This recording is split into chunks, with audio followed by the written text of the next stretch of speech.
Passada, eu havia publicado uma frase no meu Twitter que gerou também algumas confusões. Então vamos trazê-la aqui, porque uma pessoa a apresentou para mim. Aqui. Eu publiquei o seguinte: sabemos que amamos quando somos capazes de mudar posturas por aqueles que dizemos amar. Vamos repetir. Sabemos que amamos quando somos capazes de mudar posturas por aqueles que amamos. Aí a Ivani escreveu assim: Padre, com essa frase o senhor me confunde. Ela é o avesso do seu livro, Quem Me Roubou de Mim. A gente não tem que ser nós mesmos? Ivani, você está um pouquinho equivocada. Ela não, de maneira alguma, que ela contradiz o discurso que eu faço no livro Quem Me Roubou de Mim, que é justamente uma reflexão a respeito do sequestro da subjetividade, que muitas vezes, na tentativa de agradar ao outro, nós esquecemos quem somos nós e acabamos assumindo um papel, usando uma máscara para agradar. E isso é um sequestro da subjetividade que nós estamos permitindo, né? O outro acaba me exigindo que eu mude para que ele me ame. E eu, porque quero ser amado, acabo aceitando cumprir o papel que ele determinou para mim. Quando eu digo que nós sabemos que nós amamos o outro quando somos capazes de mudar por eles, eu estou falando de situações em que nós identificamos que somos defeituosos naquela atitude. No livro eu falo do roubo de algo que é positivo. Eu sou eu e vou permitir ser outro porque o outro quer que eu seja quem ele idealizou. Não é esse caso. Eu sou capaz de dizer que amo quando eu sou vigilante com tudo aquilo que em mim me estraga e estraga o outro. Um exemplo muito simples. Eu vou ser capaz de parar de beber porque amo meu filho. Ainda hoje passou uma reportagem no Bom Dia Brasil, da Rede Globo, o tanto que o cigarro ele é altamente prejudicial a quem fuma, mas a pesquisa estava mostrando que ele costuma ser pior ainda para quem não fuma, mas recebe a fumaça de quem fez a gentileza de julgar no nosso ambiente, né? Então estava dizendo das crianças que já estão apresentando problemas pulmonares porque são fumantes passivos. Eu fico pensando, tudo bem, a mãe ama o filho, a mãe faz de tudo para que o filho seja saudável, para que o filho não adoeça, porque é natural do amor o desejo de que o outro seja saudável. Então, quando ela sabe que ela prejudica a saúde do filho fumando perto dele, ela deveria ser capaz de mudar essa atitude por causa do amor que ela diz sentir. O ideal seria se ela parasse de fumar. Mas se ainda não tem força suficiente para isso, ou se ainda não encontrou os recursos para parar de fumar, que pelo menos então não fume dentro de casa. Eu falava isso lá na minha casa, porque na minha casa tem muitos fumantes. Quantas vezes eu entrava na casa da minha irmã, eu era seminarista ainda, estava lá a minha irmã, as filhas dela, fumando, com as crianças andando dentro da cozinha. Eu falei, gente, essas crianças não são obrigadas a sofrerem as consequências dos vícios que vocês assumiram. Pelo amor de Deus, que atitude eu preciso ter para demonstrar que eu amo? Naquele caso, é não acendendo um cigarro perto de quem eu amo. Se eu já estou me causando esse mal terrível, agora, causando no outro que eu amo, disso eu estava falando, minha filha. Que nós somos, por exemplo, eu tenho um temperamento explosivo. Então eu amo quem vive comigo. E eu não quero viver machucando essas pessoas. Então eu vou fazer de tudo para ter um autocontrole para que eu não venha explodir com essas pessoas, para que eu não venha vomitar, desculpe a palavra, vomitar o meu mal-estar em cima delas, porque elas não merecem. Então se eu não sou capaz de mudar as minhas posturas por aqueles que eu digo que amo, por quem que eu vou mudar então? Porque eu acredito mesmo, minha gente, que quando nós amamos de verdade alguém, nós somos capazes de fazer sacrifícios, nós somos capazes de mudar posturas, nós somos capazes de nos tornar vigilantes. E isso não é sequestro da subjetividade. O que eu falo no livro é quando eu abandono tudo aquilo que em mim é positivo, a minha liberdade, a minha capacidade de ser eu, porque alguém me impôs a necessidade de mudar para agradá-lo. Não. Aqui eu estou falando de uma mudança que não é para agradar somente. É para provocar o bem que muitas vezes, porque eu não faço, porque eu não realizo, eu deixo de provocar. Por exemplo, agora vamos na vida prática.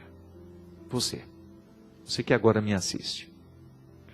O que você acha que você faz, que faz parte do seu jeito de ser, que você sabe que você prejudica quem você ama? Quais são as atitudes, quais são as posturas? O que é próprio do seu jeito de ser, que você sabe que é nocivo, que os outros já disseram, que você até mesmo já reconheceu, mas que você ainda não mudou, que você ainda não deu um passo na direção dessa transformação? Aí você identifica o que é nocivo em você e você começa a lembrar quais são as pessoas que você ama e que poderiam ser o motivo dessa sua transformação. Quando a gente não ama ninguém, pode ser que seja muito difícil mesmo você encontrar um motivo, um sentido para essa mudança. Já contei aqui a história de Viktor Frankl, o pai da logoterapia, que no campo de concentração, já não tendo mais ninguém a quem amar, ele plantou um vasinho de flor e colocou na janela. E estabeleceu com aquela flor um vínculo.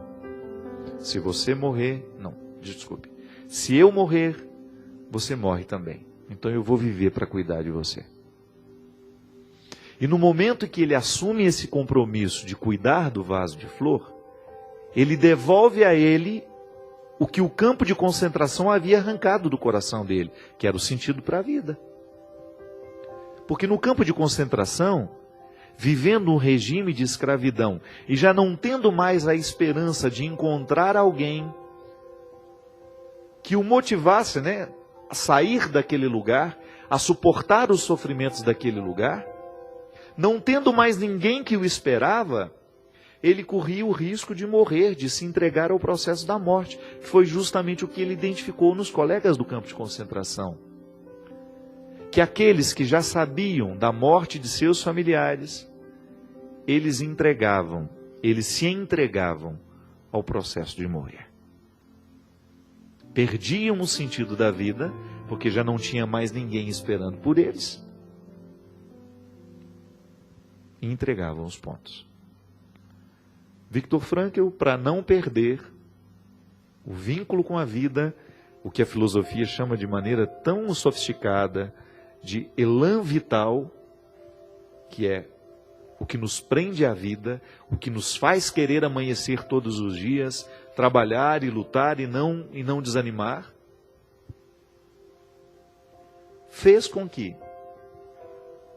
aquele homem pudesse encontrar, então, ali naquele vasinho de flor, esse elan vital que o campo de concentração estava matando dentro dele. Minha gente, é só olhar nas janelas da nossa vida qual o vasinho de flor que a gente tem, para poder nos motivar a essa mudança. Eu creio que isso é tão válido. Você ser capaz de amar O amor é dinâmico, é bonito ser capaz de amar, mas vamos entrar no dinamismo desse amor, porque senão ele vira uma palavra infértil. Ou ele vira um sentimento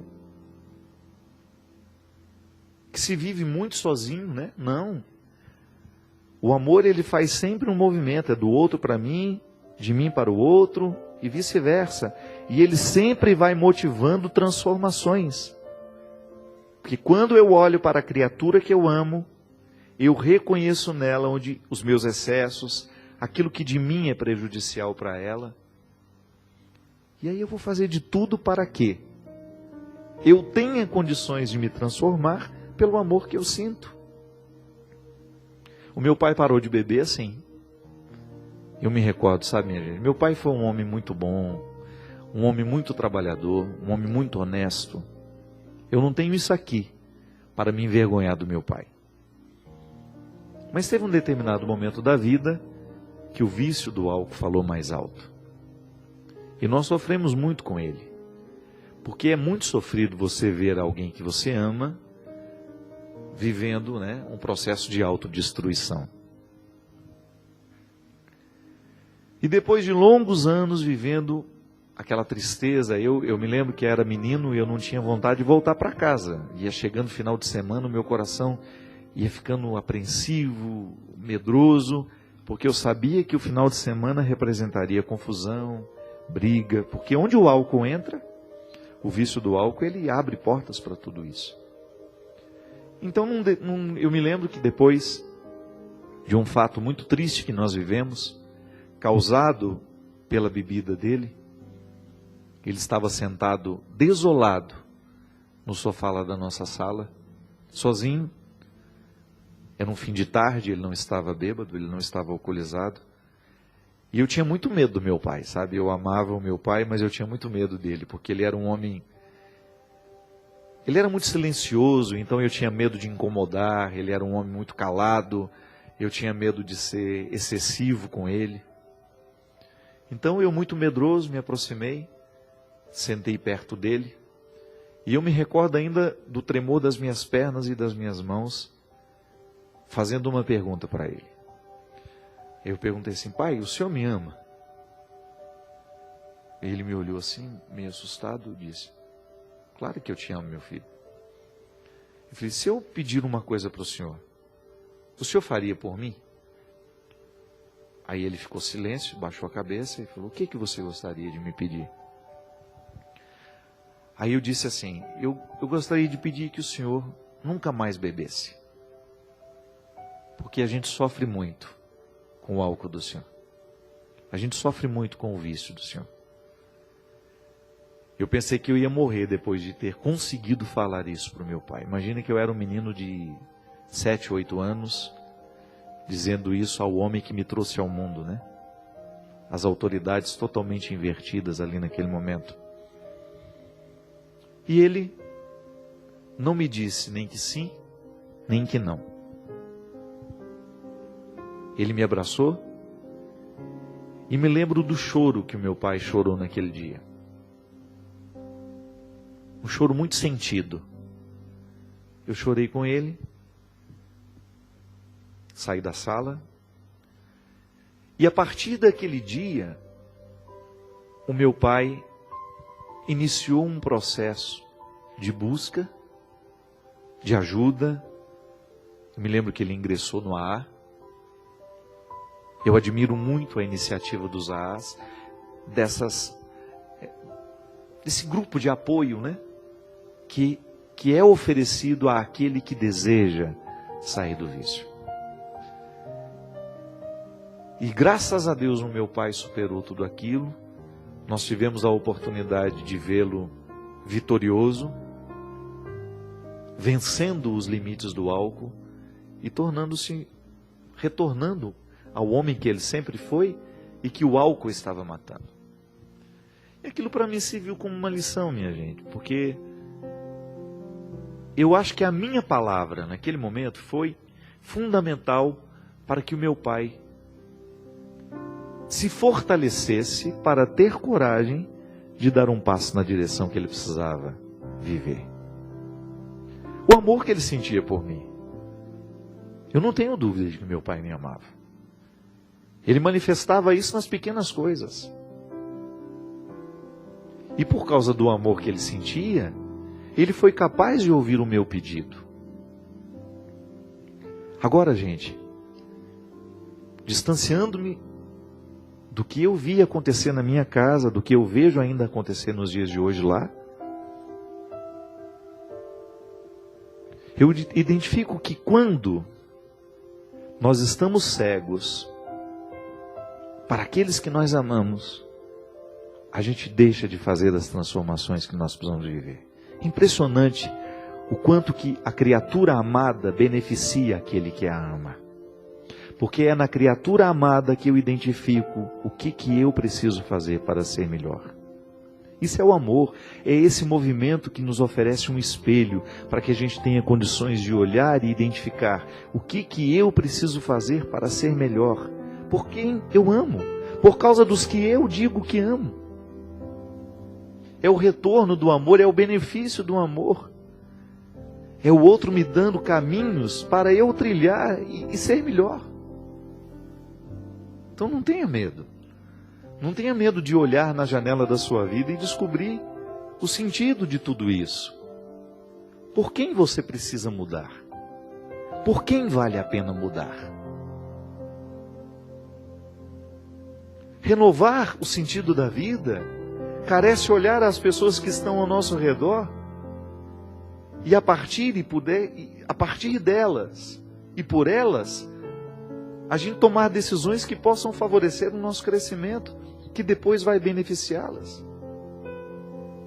Toda vez que eu encontro um filho drogado, um filho perdido nas drogas, e eu olho para o sofrimento da mãe, ali eu vejo quem é que pode curar.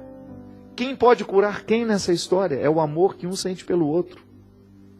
É o filho olhar para a mãe e perceber o quanto que ela sofre pelo processo de autodestruição que ele está vivendo. É a gente ser capaz de mudar as nossas escolhas porque a gente tem alguém que nos ama. E a partir desse amor, a gente ser melhor e a gente modificar o que precisa ser modificado. Quem sabe hoje no programa, quem sabe hoje este programa, só tem acontecido para isso.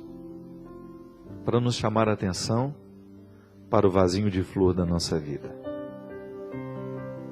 Quem é o vaso de flor que pode dar sentido a você? Quem é o vaso de flor que pode fazer a sua vida ser diferente? Que Deus abençoe